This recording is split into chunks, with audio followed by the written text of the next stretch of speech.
waa subax talaada taariikhdu ay ku beegantahay 3 bisha 9 sanadka 2019 warkan uu soo saaray Cali Suxayfa waxa faafahintiisa u diyaara Farxii Xuseen Cali. waad maasantahay Axmed Saciid Axmed wax wanaagsan dhageystayaal ku soo dhawaada warkaasi oo faahfaahsan. Ra'iisul Wasaaraha Soomaaliya ayaa maanta lagu wadaa in uu kulan la qaato odayaasha dhaqanka ee ku sugan magaalada Dhuusamareeb ee gobolka Galgaduud. Farxaan Maxamed Xuseen ayaa warkan faahfaahinaya. magaalada Dhuusamareeb ee xarunta maamulka Galmudug waxaa la filayaa in maalinta biri uu ka furmo shirka dib u heshiisiinta dadka deegaanada maamulka Galmudug kaas oo marar badan dib u dhacay iyadoona khilaaf xoogan oo u dhaxeeyay madaxda Al-Sunna iyo dawladda dhexe ee Soomaaliya uu rigaadiyay shirkaasi isla markaana markii dambe xal laga gaaray khilaafkaasi waxa inta badan ku sugan magaalada Dhuusamareeb ee xarunta maamulka Galmudug ergada ka qayb galaysa shirka dib u heshiisiinta dadka deegaanada maamulka Galmudug waxa sidoo kale maalmihii dambe gaarayay magaalada Dhuusamareeb ee gobolka Galgaduud xildhibaano ka tirsan labada aqal ee baarlamaanka Soomaaliya kuwaasi oo goobjoog ka ahaan doona shirka dib u heshiisiinta dadka deegaanada maamulka Galmudug wafdi uu hogaaminayo Ra'iisul Wasaaraha Soomaaliya Xasan Cali Khayre ayaa shalay gaaray magaalada Dhuusamareeb ee xarunta maamulka Galmudug iyadoona Ra'iisul Wasaaraha uu maalinta biri u furi doono shirka dib u heshiisiinta dadka deegaanada maamulka Galmudug wasiirka wasaaradda arrimaha gudaha ee xukuumadda Soomaaliya Cabdi Maxamed Sabriye oo ka warbixiyay safarka uu ku tagay Ra'iisul Wasaaraha Soomaaliya magaalada Dhuusamareeb ee xarunta maamulka Galmudug ayaa sheegay in Ra'iisul Wasaaraha uu maanta la kulmi doono ergada ka qayb galaysa shirka dib u heshiisiinta dadka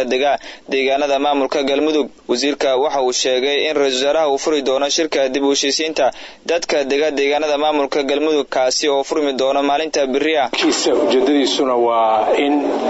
hore loo wado hanaankii dib u heshiisiinta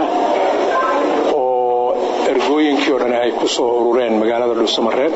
shirkaas oo ujeedadiisu tahay in beelaha Galmudug ay uga wada hadlaan sida ay hore ugu socon lahaayeen ugu heshiin lahaayeen laba daraadle ay ugu heshiin lahaayeen inay dhistaan dawlad goboleed danahooda horumar amnigooda iyo wax walba ay uga baahan yihiin nidaam dawladeed u qabata marka Ra'iisul Wasaaruhu doonaa shirar kala duwan oo uu la geli doono wufuudda halkan u timid shirka dib u heshiisiinta maalinka Arbacadana wuxuu furi doonaa shirka dib u heshiisiinta si rasmi ah u furi doonaa ilaa iyo hadda lama sheegin inta uu socon doono shirka dib u heshiisiinta dadka deegaanada maamulka Galmudug iyadoo wasiirka arrimaha gudaha ee Soomaaliya uu sheegay inuu furmayo shirka dib u heshiisiinta dadka deegaanada maamulka Galmudug maalinta biri oo ay taariikhda ku beegan tahay 4 bisha 9 ee 2019 kiis ka dhan ah madaxweynaha maxkamadda ICJ ayaa waxa uu horyaalaa maxkamadaasi si aanu qayb uga noqon muranka badda ee u dhaxeeya Soomaaliya iyo Kenya. Maxamed Axmed Tuuryare ayaa warkan faahfaahinaya. kiis cusub ayaa la geeyay maxkamadda caalamiga ah ee cadaaladda kaasi oo ku saabsan in madaxweynaha maxkamaddu uusan ku lug yeelan dacwadda badda ee ay Soomaaliya ka gudbisay Kenya kaasi oo maalmo kadib loo fariisan doono.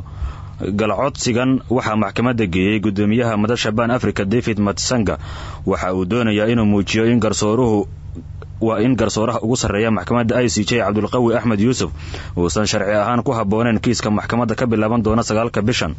codsigiisa ayaa Matsanga waxa uu ku sheegay in garsooruhu uu meelo kale uga hadlay kiiska badda ee Soomaaliya iyo Kenya taasi oo keenaysa khilaaf dan ku salaysan maadaama garsooruhu uu yahay muwaadin Soomaaliyeed natiijo aan dhexdhexaad ahayn oo ku salaysan ayaa ka dhalan doonta ayuu sheegay ninkan kiiska maxkamadda geeyay dan ayaan ka leenahay kiiska maadaama ay ku lug leeyihiin dalal u dhashay bariga iyo geeska Afrika ayuu Matsanga ku sheegay qoraalka uu maxkamadda u gudbiyay muwaadinka Soomaaliyeed qalbigiisa Soomaalida ayuu u dhow yahay ayuu yiri waxaana uu hadalkiisa ku sii daray in Cabdulqawi Axmed Yuusuf meel ka baxsan maxkamadda uu uga hadlay arrinta badda taasi oo aan loo ogolayn garsoorayaashu inay fagaarayaal kale uga hadlaan kiis iyaga hor yaala Ban Africa ahaan waxa aanu u aragnaa hadallada uu meelaha ka sheegay garsooraha ugu sareeya maxkamadda caalamiga ah ee cadaaladda in ay ka dhigayso isaga inuusan ku haboonayn inuu ka qayb qaato arrinta u dhaxaysa Soomaaliya iyo Kenya ayuu yiri ninkan qoraalka u gudbiyay maxkamadda caalamiga ah ee cadaaladda dawladda Kenya ayuu sidoo kale ku booriyay inaysan ka qayb qaadan kiiska dhageysigiisa maxkamadda uu ka bilaaban doono maalmaha soo socda waxaana hadalkiisan uu la mid yahay hadal ay horay maxkamad ku taala magaalada Nairobi ugu gudbiyeen sharci yaqaano Kenyana waxaan ugu baaqayaa dowladda Kenya in aysan ka qayb qaadanin dhageysiga dacwadda ee bilaabanaysa 9 Sebtembar 2019 haddii madaxweynaha maxkamadda caalamiga ah ee cadaaladda Cabdulqawi Ahmed Yusuf uu ka mid noqonayo garsoorayaasha u fariisanaya inay dacwadda dhageystaan taas oo abuuri doonta cadaalad darro ayuu ku qoray qoraalka uu u gudbiyay maxkamadda caalamiga ah ee cadaaladda inkasta oo weli aysan maxkamaddu war soo saarin sidoo kalena dowladda Kenya arrintan weli kama aysan hadlin hase ahaatee qoraalkan kiiska cusuba ayaa waxa uu imaanayaa maalmo ka hor waqtiga la qorsheeyay in loo fariisto dacwadda soo socotay muddada 5 sano ah ee ku salaysan badda Soomaaliyeed ee Kenya ay doonayso. dhanka kalena dowladda Soomaaliya ayaa waxa ay rajo wanaagsan ka muujisay in ay ku guuleysato kiiska badda ee kala dhaxeeya Kenya. Cali Cilmi Salaad ayaa warkan dhameystiraya. cali siciid fiqi oo ah danjiraha Soomaaliya u fadhiyo midowga Yurub oo wareysi siiyay idaacadda kulmiye ayaa waxa uu sheegay in dowladda Soomaaliya ay rajo wanaagsan ka qabto ku guuleysiga kiiska dhinaca badda ee u dhaxeeya dalalka Soomaaliya iyo Kenya. sidoo kale safiirka ayaa hadalkiisa ku daray in Soomaaliya ay haysato qareeno waaweyn oo u dhashay dalalka Mareykanka, Ingiriiska iyo Faransiiska kuwaas oo uu sheegay inay qareeno ka noqdeen kiisas hore oo waaweyn. safiirka waxa uu sheegay in ay tagi doonaan bilaabashada maxkamadda madax ka tirsan dowladda Soomaaliya oo horkacayo ra'iisul wasaare ku-xigeenka Soomaaliya Mahdi Maxamed Guuleed. marka anaga rajadeena aad u fiican tahay rajadeena waxyaabaha maaragtay ay ku fiican tahay waxa ku cad dhaqanka ay Kenya la timid oo ah in maaragtay ay doonayso khasab in maaragtay kiiska laga soo qaado maxkamadda ee banaanka maaragtay maxkamadda banaankeeda heshiis lagu wada galo dadaaladeeda iyo culeyskeeda sidaa ka warqabtiin maaragtay wuu nagu batay laakiin madaxda Soomaaliyeed madaxweyne Farmaajo wuxuu go'aan ku gaaray inuu arrintaas maaragtay aan laga gorgortami karin in arrintaa maxkamad lagu dhameeyo. waxaa kamid ah professor Dr. Paul Rashler, waxaa ku jira professor Philip Sandis, waxaa ku jira mataqaana nin Francis oo la dhaho Alain Pellet. saddexdaas maaragtay shakhsiyaad oo midna Mareykan yahay midna Ingiriis yahay midna Faransiis yahay ayaa waagii tan iyo dowladii hore la qabtay ayaa weli garsoor noo ah iyaga dacwadii noo ah qareeno noo ah iyaga maaragtay weli dacwadii sii wadaan ilaa ay ka dhameeyaan. wafdiga Soomaaliya waxaa hogaaminayo ra'iisul wasaare ku-xigeenka Mahdi Ahmed Khadar isaga hogaaminayo oo anigaan kamid ahay iyo dad xildhibaano kamid ah iyo shakhsiyaad Soomaaliyeed ayaa kamid ah wafdiga maaragtay dowladda. 9 bisha September oo ah maalinta Isniinta ee soo socota ayaa waxaa dib u bilaaban doona dhageysiga dacwadda badda ee u dhaxeysa dalalka Soomaaliya iyo Kenya taas oo dadka Soomaaliyeed ay rajo wanaagsan ka qabaan ku guuleysiga kiiska badda ee Soomaaliya iyo Kenya. Al-Shabaab ayaa weerar ku qaaday saldhig ay ciidamada xoogga AMISOM ku leeyihiin duleedka degmada Buulaburde ee gobolka Hiiraan. Cismaan Aadan Cariis ayaa gobolkaasi warkan inooga soo diray. dagaalkan ayaa wuxuu ahaa weerar dagaalamayaasha Al-Shabaab ay ku soo qaadeen fariisin ciidanka dalka Jabuuti ee qaybka howlgalka AMISOM ay ku leeyihiin deegaanka Qansaxle ee dhanka galbeedka degmada Buulaburde. mana jirto ilaa iminka dhimasho iyo dhaawac soo gaaray warqabadka warbaahinta Kenya in xafiiska ay ku leedahay magaalada Beledweyne sida uu sheegay gudoomiyaha degmada Buulaburde Cabdicaziz Duro oo sheegay in dagaalku uu soconayay muddo 20 daqiiqada toosa kaas oo ciidamada dalka Jabuuti iyo dagaalamayaasha Al-Shabaab dadka ku dhaqan degmada Buulaburde oo qadka isgaardiinta ka weydiiyay dhankooda waxay sheegeen in xoog lagu geliyay dagaalka habeenkii xalayta ka dhacay deegaanka Qansaxle kaas oo sheegeen in muddo walka uu dagaalku ka soconayay mana jirto dhimasho iyo dhaawac soo gaaray ay heleen ama ay maqlayeen dadka deegaankaasi. deegaanka Qansaxle ayaa dhanka galbeedka kaga toosan degmada Buulaburde halka oo fariisin weyn ay ku leeyihiin ciidamada dalka Jabuuti qaybka howlgalka AMISOM kuna sugan degmada Buulaburde. mana markii ugu horeysay dagaal caynkan oo kala dagaalamayaasha Al-Shabaab weerar ay ku soo qaadaan fariisin ciidamada dalka Jabuuti ay ku leeyihiin degmada Buulaburde. dhawaan ayaa markii gudoomiyaha degmada Buulaburde Cabdicaziz Duro uu sheegay inay weerar ay qaadi doonaan si ay ula wareegaan fariisima dagaalamada Al-Shabaab ay ku leeyihiin deegaano ku dhow degmada Buulaburde. Cismaan Aadan Cariis warbaahinta KNN Beledweyne.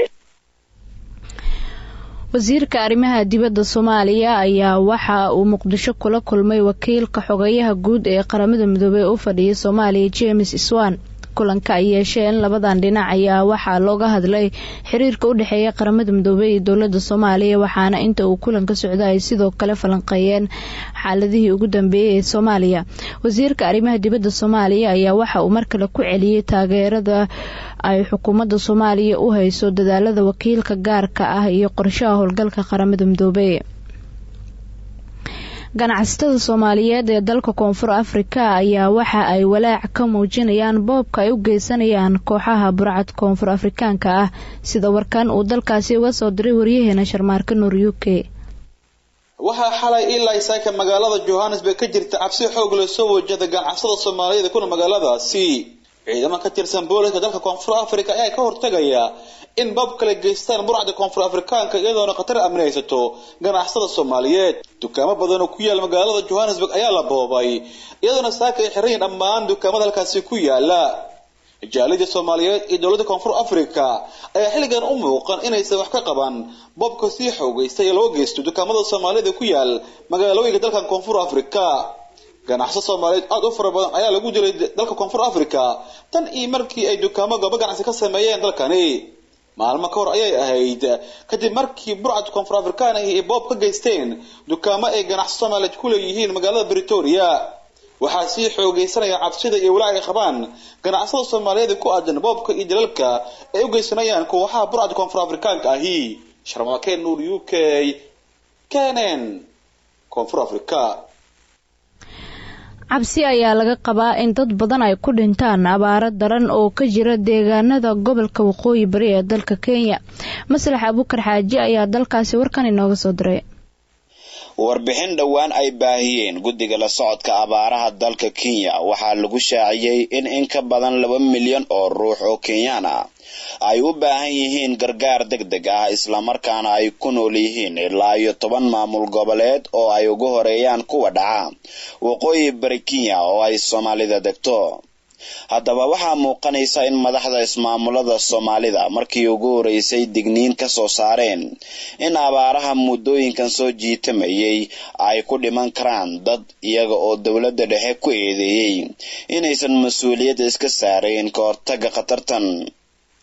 Maxamed Maxamuud Sheekh Omar waa xildhibaan ka soo jeeda ismaamulka Wajeer. waxa uu sharaxayaa xaaladda abaaraha halka ay gaartay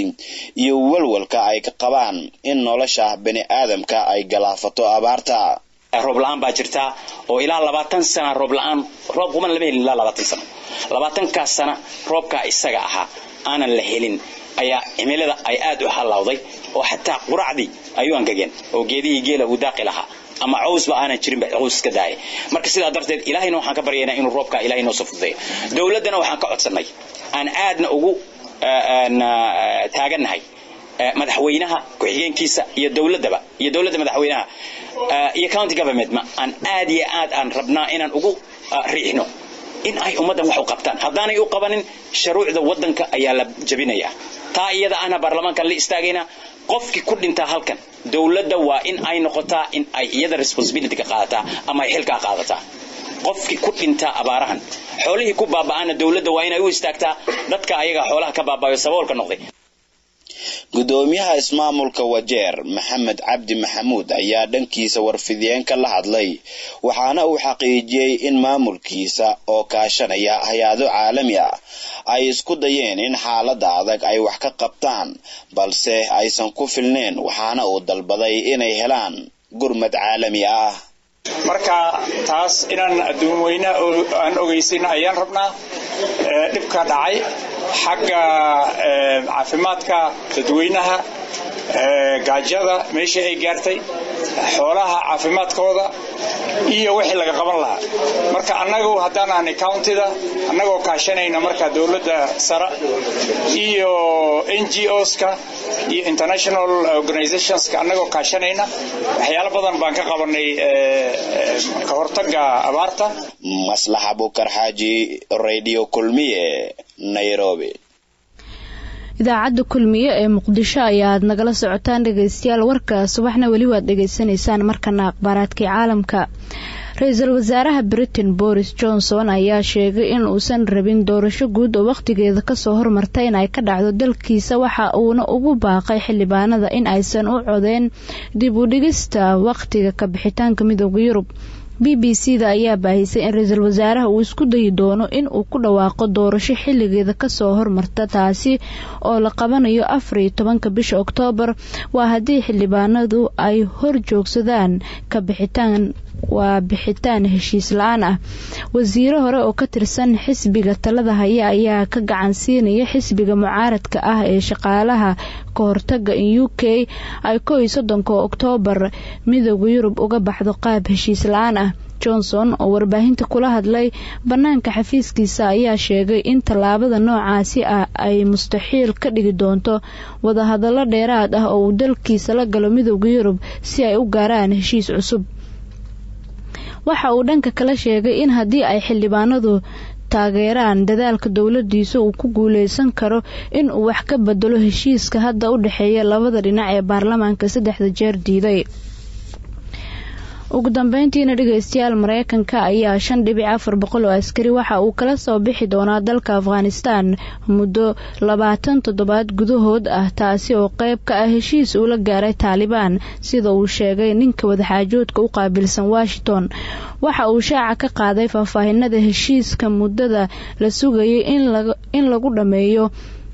dagaalka 18 sano ka socda Afghanistan laakiin waxa uu sheegay in ansixinta ugu dambeysay ee qodobada lagu heshiiyo uu leeyahay madaxweyne Trump sidaas oo ay tahana markii la baahiyay wareysiga uu heshiiska uga hadlay wakiilka Mareykanku waxa uu qarax weyn uu ka dhacay caasimadda Afghanistan. Talaabadan ayaa Taliban ayaa sheegtay mas'uuliyadda weerarka ay ku dhinteen ugu yaraan 5 qof oo shacab ah 10 kalena waa ay ku dhaawacmeen. bartilmaameedku waxa uu ahaa ciidanka shisheeye ee jooga Afghanistan